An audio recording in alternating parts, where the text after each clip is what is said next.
Setelah hari Sabat lewat, menjelang menyingsingnya fajar pada hari pertama minggu itu, pergilah Maria Magdalena dan Maria yang lain menengok kubur itu. Maka terjadilah gempa bumi yang hebat, sebab seorang malaikat Tuhan turun dari langit dan datang ke batu itu, dan menggulingkannya, lalu duduk di atasnya. Wajahnya bagaikan kilat, dan pakaiannya putih bagaikan salju. Dan penjaga-penjaga itu gentar ketakutan dan menjadi seperti orang-orang mati. Akan tetapi malaikat itu berkata kepada perempuan-perempuan itu, "Janganlah kamu takut, sebab aku tahu kamu mencari Yesus yang disalibkan itu. Ia tidak ada di sini, sebab ia telah bangkit, sama seperti yang telah dikatakannya. Mari, lihatlah tempat ia berbaring. Dan segeralah pergi dan katakanlah kepada murid-muridnya bahwa ia telah bangkit dari antara orang mati. Ia mendahului kamu ke Galilea. Di sana kamu akan melihat dia. Sesungguhnya aku telah mengatakannya kepadamu." mereka segera pergi dari kubur itu dengan takut dan dengan sukacita yang besar, dan berlari cepat-cepat untuk memberitahukannya kepada murid-murid Yesus. Tiba-tiba Yesus berjumpa dengan mereka dan berkata, "Salam bagimu." Mereka mendekatinya dan memeluk kakinya serta menyembahnya. Maka kata Yesus kepada mereka, "Jangan takut. Pergi dan katakanlah kepada saudara-saudaraku, supaya mereka pergi ke Galilea, dan di sanalah mereka akan melihat aku." Ketika mereka di tengah jalan, datanglah beberapa orang dari penjaga itu ke kota dan memberitahukan segala yang terjadi itu kepada imam-imam kepala. Dan sesudah berunding dengan tua-tua, mereka mengambil keputusan, lalu memberikan sejumlah besar uang kepada serdadu-serdadu itu, dan berkata, "Kamu harus mengatakan bahwa murid-muridnya datang malam-malam dan mencurinya ketika kamu sedang tidur. Dan apabila hal ini kedengaran oleh wali negeri, kami akan berbicara dengan dia, sehingga kamu tidak beroleh kesulitan apa-apa." Mereka menerima uang itu dan berbuat seperti yang dipesankan kepada mereka. Dan cerita ini tersiar di antara orang Yahudi sampai sekarang ini. Dan ke-11 murid itu berangkat ke Galilea, ke bukit yang telah ditunjukkan Yesus kepada mereka. Ketika melihat dia, mereka menyembahnya, tetapi beberapa orang ragu-ragu. Yesus mendekati mereka dan berkata, "Kepadaku telah diberikan segala kuasa di sorga dan di bumi. Karena itu pergilah, jadikanlah semua bangsa muridku, dan baptislah mereka dalam nama Bapa dan Anak dan Roh Kudus. Dan ajarlah mereka melakukan segala sesuatu yang telah kuperintahkan kepadamu. Dan ketahuilah, aku menyertai kamu senantiasa sampai kepada akhir zaman."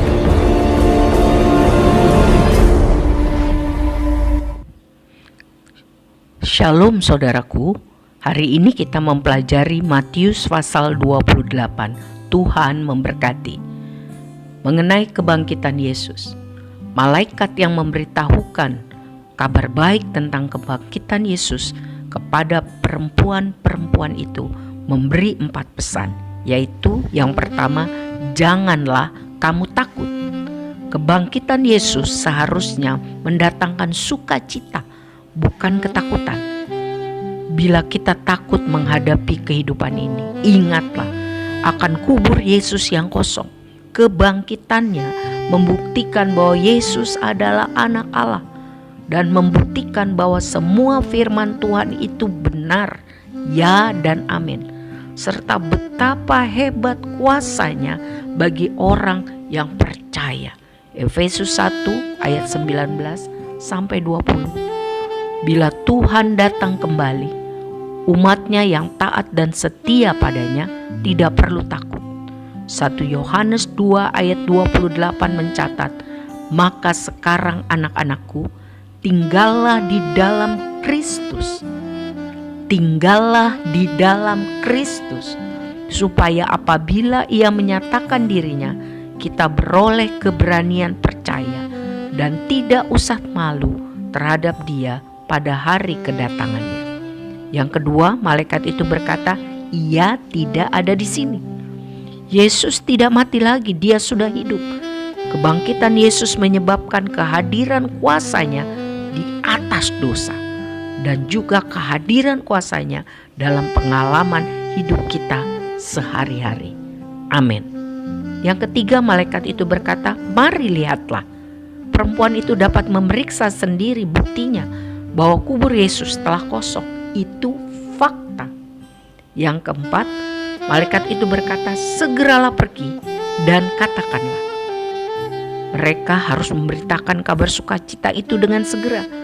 Sebab semua orang harus tahu bahwa Yesus itu Tuhan dan Juru Selamat yang berkuasa, bukan sekedar guru ataupun nabi. Selanjutnya mengenai dusta mahkamah agama. Sampai dengan hari ini masih ada dua pilihan bagi tiap orang. Yang pertama, percaya dengan sungguh bahwa Yesus sudah bangkit dari kematian. Ini menyatakan bahwa benar Yesus adalah Allah yang menjelma menjadi manusia. Ini menjadi dasar iman kita untuk menjalani kehidupan ini sampai dengan selesainya. Yang kedua, tidak percaya bahwa Yesus sudah bangkit, menyangkal atau mengabaikan, meremehkan. Artinya Yesus bukan siapa-siapa dalam kehidupan. Dia bukan Tuhan pemegang otoritas dalam kehidupan. Saudara, manusia diciptakan Allah serupa gambarannya. Manusia bukan robot, jadi diberi keleluasaan untuk memilih. Dan setiap pilihan atau keputusan ada konsekuensinya di dunia ini dan juga pada masa kekekalan. Selanjutnya mengenai pesan terakhir Yesus sebelum Dia meninggalkan murid-muridnya naik ke sorga. Yesus memberi instruksi atau amanat agung kepada para muridnya bahwa pertama, murid-murid Yesus ada di bawah kuasanya. Yang kedua, murid-murid Yesus harus menghasilkan lebih banyak murid lagi. Mereka harus membaptis, mengajar sampai ke seluruh dunia, sehingga ada banyak murid-murid Yesus yang baru, dan itu semua harus diajar untuk hidup menaati Kristus. Dan jika mereka taat melakukan amanat agung itu, janji Tuhan, Ia akan menyertai senantiasa sampai kesudahan zaman melalui pertama, kehadiran Roh Kudus. Tercatat di dalam Yohanes 14 ayat 16. Saya bacakan, Aku akan minta kepada Bapa dan Ia akan memberikan kepadamu seorang penolong yang lain supaya Ia menyertai kamu selama-lamanya. Ayat 26, tetapi penghibur yaitu Roh Kudus yang akan diutus oleh Bapa dalam namaku, Dialah yang akan mengajarkan segala sesuatu kepadamu dan akan mengingatkan kamu akan semua yang telah kukatakan kepadamu. Jadi melalui kehadiran Roh Kudus, Yesus menyertai selama-lamanya. Yang kedua, melalui firman Tuhan, melalui kebenaran firman Tuhan yang dibukakan. Sebab itu kita harus setia mempelajari dan merenungkan serta melakukan firman Tuhan. Tercatat dalam Yohanes 14 ayat 23. Jawab Yesus, jika seorang mengasihi aku, ia akan menuruti firman-Ku, dan Bapa-Ku akan mengasihi dia, dan kami akan datang kepadanya dan diam bersama-sama dengan dia.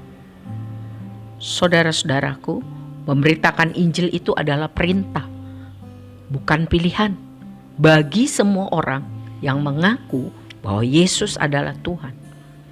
Janji penyertaan Yesus senantiasa adalah jaminan bagi orang yang setia menjangkau jiwa-jiwa yang terhilang dan mengajar mereka untuk percaya sungguh kepada Yesus dan menaati firman Tuhan. Mungkin mereka adalah keluarga kita, teman, tetangga.